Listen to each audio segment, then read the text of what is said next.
Very good morning. Welcome to the Breakfast News on Rajya Sabha Television. I'm Ashwarya with you. Let us start the news bulletin with the top headlines. India rejects US's claim, asserts that Prime Minister Modi did not ask US President Donald Trump to mediate on Kashmir. MEA states that outstanding issues with Pakistan will be discussed only bilaterally.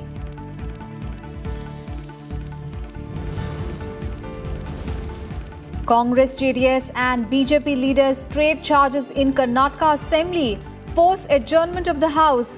Speaker sets a fresh deadline of 6 p.m. today for the floor test.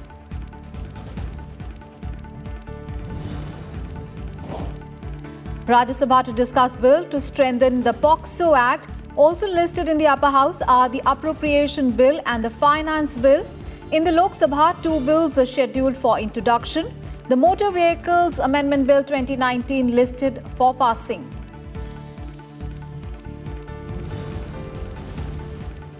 Interministerial panel recommends ban on private cryptocurrencies, asks government to keep open mind on official digital currency, suggests standing committee should take a re-look at the issue.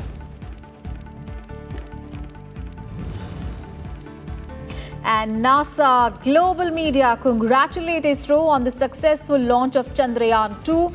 China's moon mission chief also praises the achievement.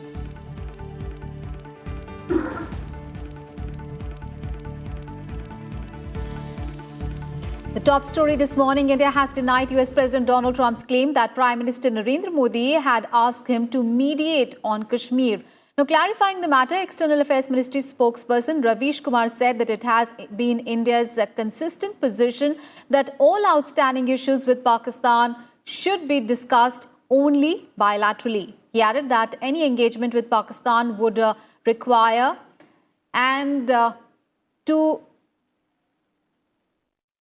Ravish Kumar also said that the Shimla Agreement and the Lahore Declaration provide the basis to resolve all issues between India and Pakistan bilaterally.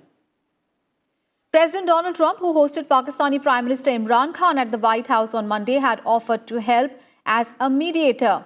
And hours after Donald Trump's remark, the US State Department said that the matter is a bilateral issue concerning Islamabad and New Delhi. However, Washington is ready to assist. All right, our colleague Akhilesh Suman is now joining us on the phone line for a perspective on that story. Akhilesh, a very good morning. So the MEA has denied that US President Donald Trump, asked Prime Minister Modi to mediate on Kashmir. And, do these remarks actually reflect a change in the country's policy on Kashmir? Because, so far, US has upheld India's stance and has maintained that Kashmir is a bilateral issue and should be resolved, of course, between India and Islamabad. See, this is not the first time that Americans had made such type of noises, because earlier also in the past that American officials and also they also tried to project that we can help you in resolving the Kashmir issue. And in the same tone, the President Donald Trump is also coming forward to help Mr. Imran Khan to resolve the Kashmir issue. So the statement he has made, I think it is just to test the water inside India and also to appease Pakistanis to some extent so that they can give some relaxation to America on the Afghanistan issue. Because yesterday, most of the talks between President Donald Trump and Pakistan Prime Minister Imran Khan was revolving around Afghanistan. How when President Donald Trump wants to remove his forces from Afghanistan, many countries of the world say that that type of situation will create anarchy in Afghanistan, and that will be very irresponsible on the part of America. So in this situation, President Donald Trump is trying to give some assurance to Pakistan so that when he goes to his domestic territory, he can show to his own domestic audience that yes, see, President Donald Trump has told that we can help resolve the Kashmir issue, and Pakistan has always been telling all countries in the world to mediate in the Kashmir issue. So I think President Donald Trump has just given some sort of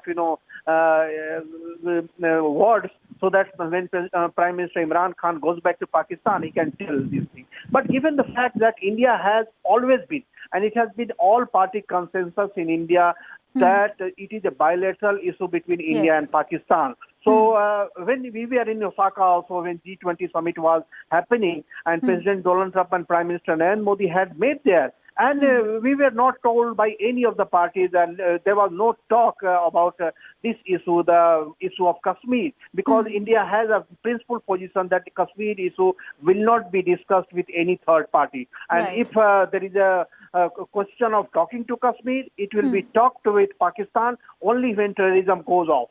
So this is the position of government of India from the very beginning, and when an India government came in power led by Prime Minister Narendra Modi, it has told that with terror we cannot talk. So terror and talk cannot go together. So this is the position till now, and that is why in the midst of the night, External Affairs Ministry of spokesperson Ravish Kumar also said that there is no question of such a change in policy of India. So there is no change for this moment, as far as I am going to assure you.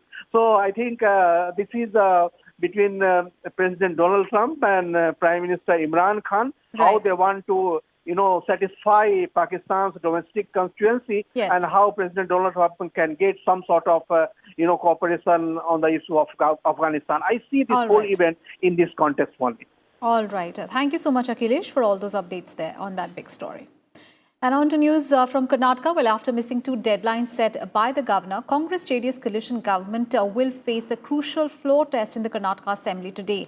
The House debated the motion with the frequent scenes of pandemonium yesterday, and Speaker K.R. Ramesh Kumar adjourned the House till at 11:45 p.m. after repeatedly reminding the government that it should honour its commitment to conclude the trust vote proceedings on Monday itself.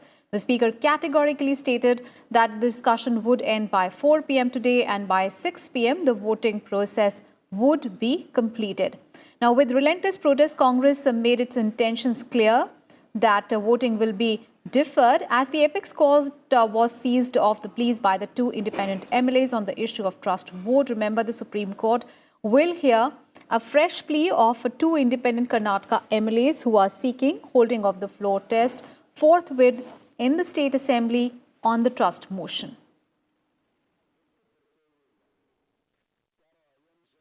And now news on the Parliament session. Well, 3 bills are listed in today's agenda in the Rajya Sabha today.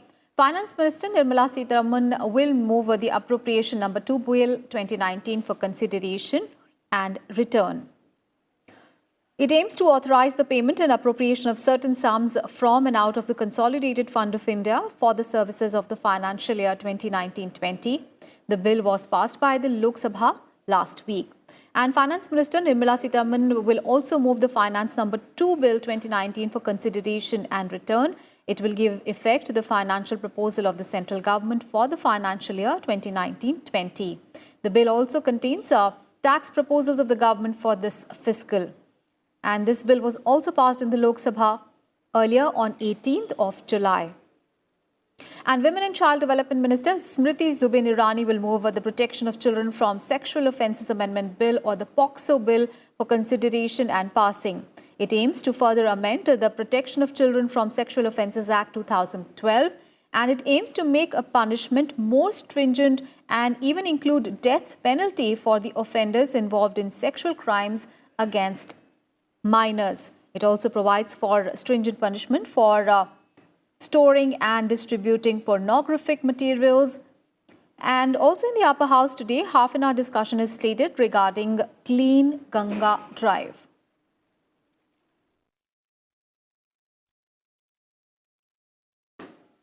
And Rajya Sabha yesterday passed the Protection of Human Rights Amendment Bill 2019. The bill was passed by a voice vote, and with this, the bill has been passed by both houses of Parliament. The bill will expedite the process of the appointment of the chairperson and the members of the National Human Rights Commission and the state's human rights bodies. And replying to the debate on the bill, Minister of State for Home Nityanand Rai said that the changes in the bill will strengthen the human rights commissions.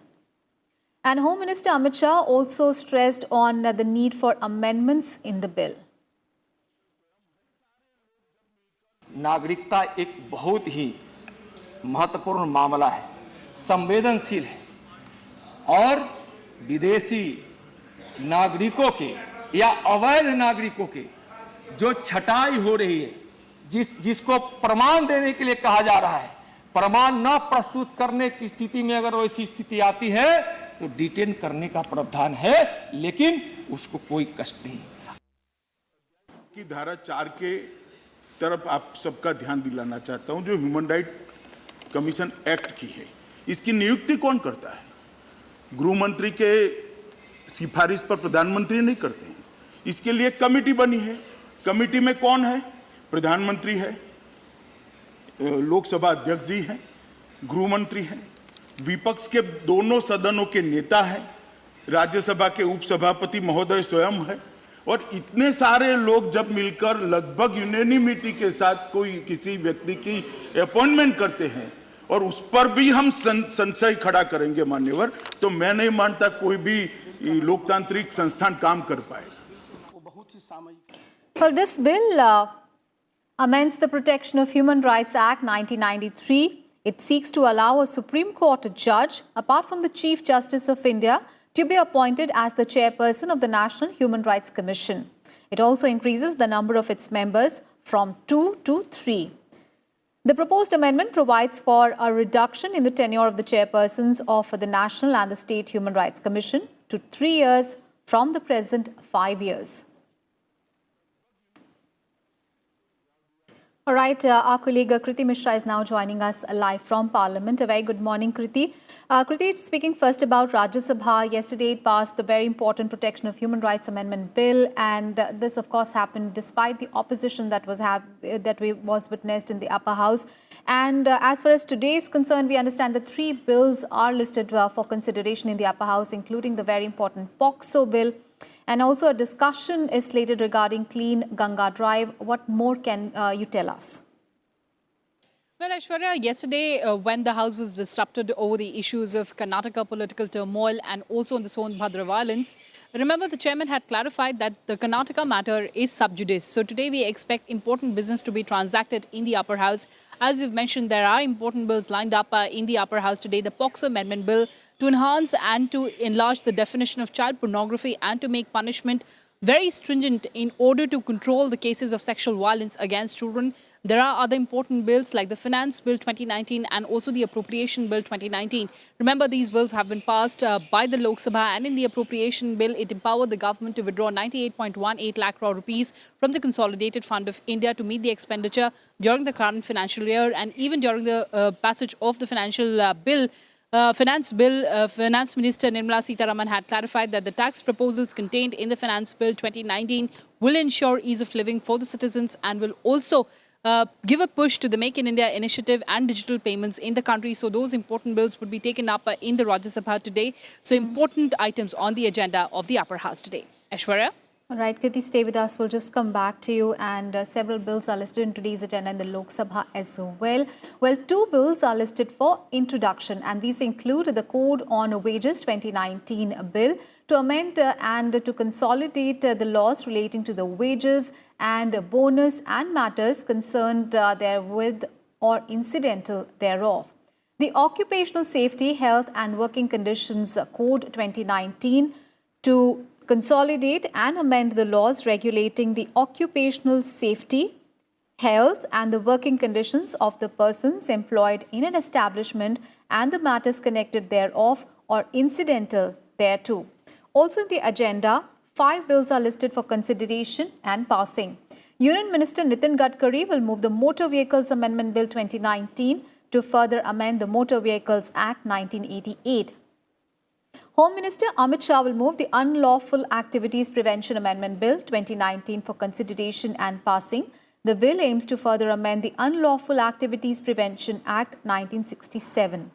And other bills to be taken up for discussion are the DNA Technology Use and Application Regulation Bill 2019, the Banning of Unregulated Deposit Schemes Bill 2019, and the Public Premises Eviction of Unauthorized Occupants Amendment Bill 2019. And earlier on Monday, Lok Sabha passed the bill amending the Right to Information Act. The bill was passed by a voice vote amid objections by members in the opposition.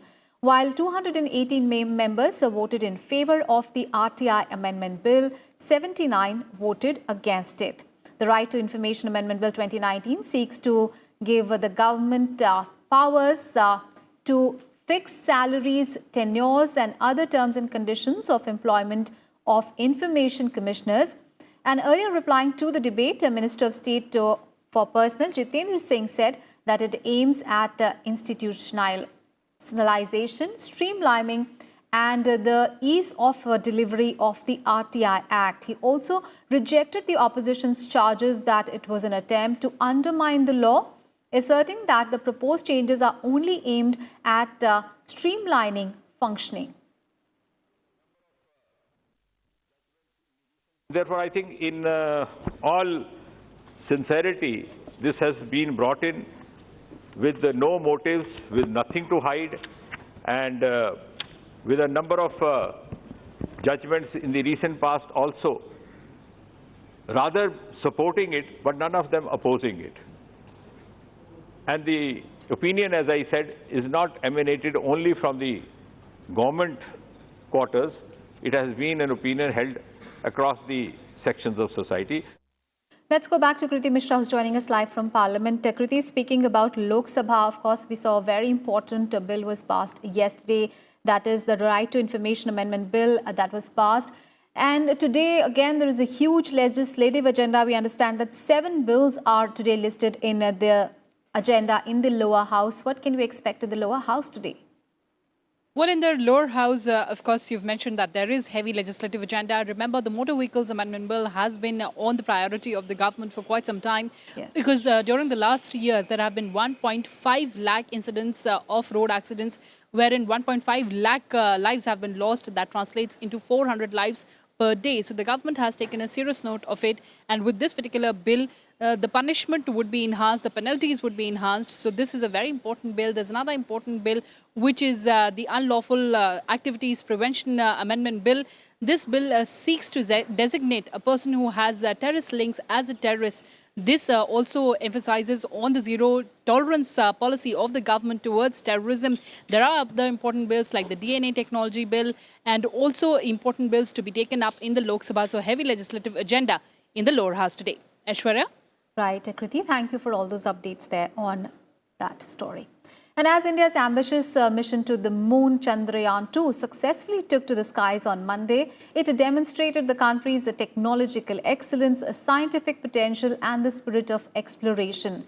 ISRO Chairman Dr. Sivan congratulated Team ISRO for the remarkable achievement, saying that it is the beginning of a historic journey to the moon. 3, 2, 1, 0. A perfect lift-off for the powerful booster GSLV Mark III, carrying the 3,850 kilograms Chandrayaan-2 on board. The rocket puffed out thick smoke and left the trailblazers in its wake at 14:43 hours. After 16 minutes and 33 seconds, when it placed the lunar probe into the designated elliptical orbit around the Earth, ISRO Chairman Dr. Sivan congratulated Team ISRO, calling it the beginning of a historic journey by the nation to the moon. Today is a historical day for space and science and technology in India. I am extremely happy to announce that GSLV Mark III vehicle successfully injected Chandrayaan-2 in the defined orbit. In fact, the orbit is 6,000 kilometers more than what our internet is better.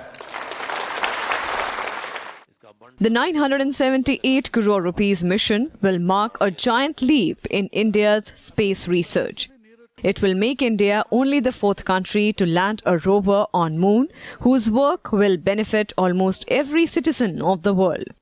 From its earthbound orbit, ISRO scientists will navigate Chandrayaan-2 to the south pole of the moon. On its way, it will make 15 earthbound maneuvers that involve burning the engine on board Chandrayaan-2. At the end of it all, India will attempt its first ever soft landing of a probe on September 7th. They are going to do the 15 very crucial maneuvers in next 1.5 months, and finally bringing the Chandrayaan-2 around the moon to place. After that, the D-Day will come, and that day we are going to experience 15 minutes terror to ensure the landing is safely near South Pole. And to carry out the project of this magnitude, definitely the credit must go to the team ISRO, along with the contributions from the review team, quality personnel, as well as industry. The mission objectives of Chandrayaan-2 include studying mineralogy and chemical composition of lunar soil, searching for water or ice in the near south pole of the moon, examining its atmosphere, studying lunar seismic activities, and mapping the moon using high-resolution cameras. Just now you have seen that the most historic and ambitious launch of Chandrayaan-2 mission finally successfully launched from Sriharikota. ISRO scientists believe that apart from the soft landing, there are multiple technological achievements which this mission will try to achieve in the next 48 days. With camera person Manoj Kumar, Aruna Thakur, Rajya Sabha TV, Sriharikota. And Rajya Sabha Chairman M. Venkaiah Naidu and Lok Sabha Speaker Om Birla also praised ISRO for the successful launch of Chandrayaan-2.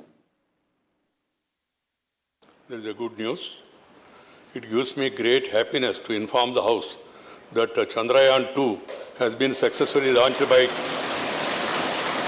the Indian Space Research Organization ISRO and the Department of Space from Sriharikota range, SHAR, a short while ago.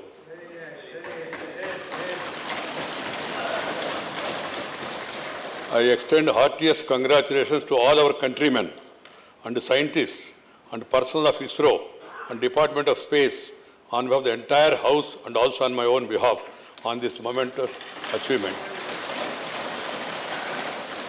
Chandrayaan-2 has been launched aboard the first operational flight of the indigenously developed and manufactured GSLV Mk3. This is the most powerful Indian rocket to date. The vehicle is as well as Chandrayaan-2 are fully designed and fabricated in India. Therefore, our scientists deserve special compliments. Their achievement has enhanced the country's pride and confidence. This development represents a golden chapter in the history of not only the development of science and technology in India, but also of the country itself. इस प्रक्षेपण के साथ ही देश ने अंतरिक्ष में हमारे प्रयासों के संबंध में हमारी शक्ति एवं क्षमता का प्रदर्शन किया है। हमारे अंतरिक्ष वैज्ञानिकों की इस उपलब्धि ने हमारे गौरव को बढ़ाया है। ये सभा भारतीय अंतरिक्ष अनुसंधान संस्थान के सभी वैज्ञानिकों को उनके दिन रात के अथक प्रयासों के लिए उनको बधाई देती है।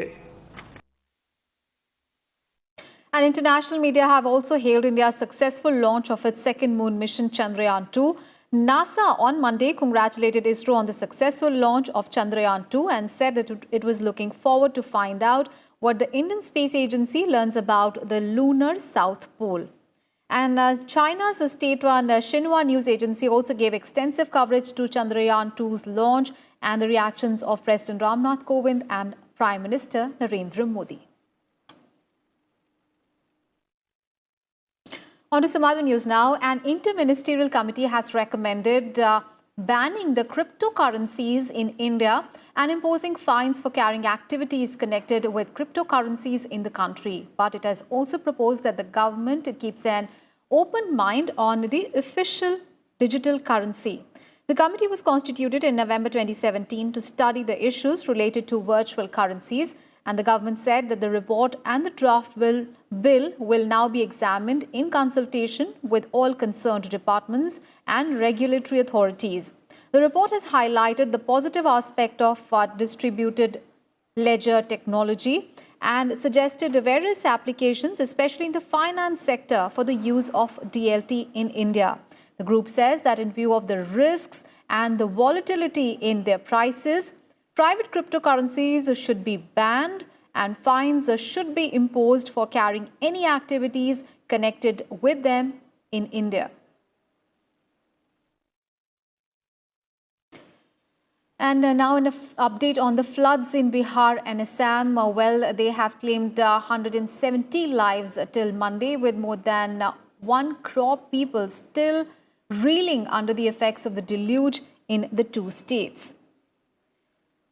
With two more deaths in Muzaffarpur, the toll in Bihar has climbed to 104, and in Assam the number of deaths touched 66, with 2 deaths being reported from Dhubri in Dhemaji districts.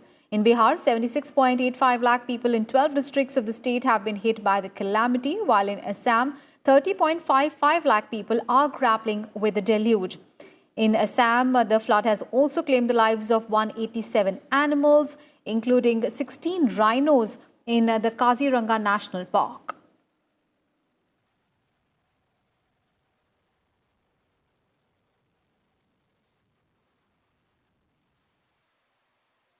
Prime Minister Narendra Modi today paid a tribute to revolutionary freedom fighter Chandra Shekhar Azad on his birth anniversary. In a tweet, Prime Minister Modi described him as a fearless and determined freedom fighter who sacrificed his life for the country's independence. The Prime Minister said that his heroic legacy is a source of inspiration for the countrymen. The Prime Minister also paid tribute to Lokmanya Tilak on his birth anniversary. He said Lokmanya Tilak, a veteran freedom fighter, devoted his life to Purn Swaraj. PM Modi said that the nation will always remember them for their contributions. And on to some sports news now. In table tennis, hosts India completed a clean sweep, claiming all the 7 gold medals at the 21st Commonwealth Championships, which concluded on Monday in Qatar. Harmeet Desai and Akia Mukherjee won the men's and the women's singles title. Harmeet defeated favourite G. Satyan 4-3 in a hard-fought final to claim the men's title. And Anthony Amalraj and Manav Thakkar also claimed the men's doubles gold by stunning top seeds Satyan and Sharat Kamal 3-1. And in the women's singles, Akia won her maiden gold in the championships, thrashing former national champion Madhurika Patkar 4-0. Pooja Sehasrabudhe and Kritvika Sinha Roy defeated compatriots Shrija Akula and Maushami Paul 3-1 to claim the women's doubles crown.